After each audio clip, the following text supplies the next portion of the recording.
A group of army commanders who helped President Mnangagwa to seize power from the late former President Robert Mugabe in November 2017, but were later removed, are closing ranks with the late ex-army commander, retired General Solomon Mujuri's loyalists to maneuver to block the current contentious constitutional amendment being publicly debated. Salabina mashkobranyo papango na chinzi Mujuru Chiwenga army allies Converge. Don't forget to subscribe or like on the bell icon.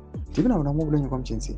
Parliament is holding nationwide public consultations over a 90-day period as required by the Constitution to gather people's inputs.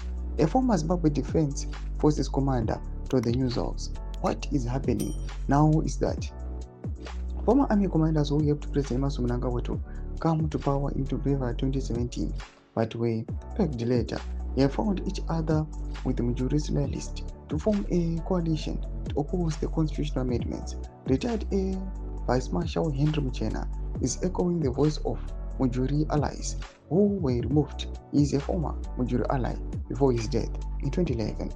Retired Lieutenant General Winston Sigauke Mapranga represents those supporting him. Remember, Muchena was principal director in the ZANU-PF Commissariat Department after retiring from the Air Force in 2010. He was removed by Mnangagwa from his position after he took over.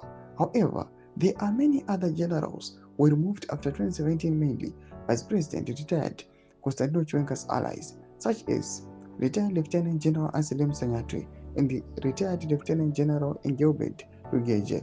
So there is now a convergence of Mujuru and Chiwenga's allies to oppose the constitutional change. Mujuru and Chiwenga were rivals. As a result, Mnangagwa is currently navigating a severe internal crisis as he moves to consolidate power and push for a term extension to 2030 while reforming political, electoral, and governance systems for legacy purposes, insiders say. As a result, a group of retired army generals led by Muchena has challenged Mnangagwa's term extension, writing to Speaker of Parliament to condemn the constitutional changes described by some as a constitutional coup.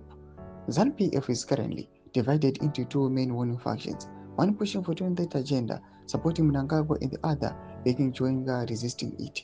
The opposition and civil society are divided, fragmented, and weak, leaving ZANU-PF to easily push the changes through the legislature, where it commands a politically engineered two-thirds majority. Doma developments are from Zimbabwe. Pena comment section medu msema funguro enyu motu kulipa mzero bichi twitch. On subscribe or like, chat on the bell icon.